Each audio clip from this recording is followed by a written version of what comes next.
juu ilinikasirisha sana venye unaweza impregnate msichana then nyuma unakuja yani unampiga kabisa.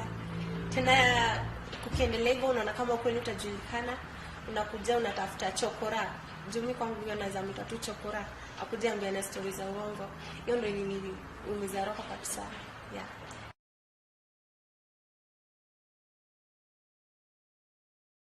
Sijui nilishtuka sana kwa na hiyo news. Jana jita Philip Mora na anasema yeye ni makanga wa Thika. Na kwa hiyo story anasema alikuja kwetu Thika.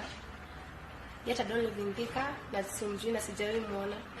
Mimi kwangu naona ni kama amelipwa na ringtone na kuja sema uongo.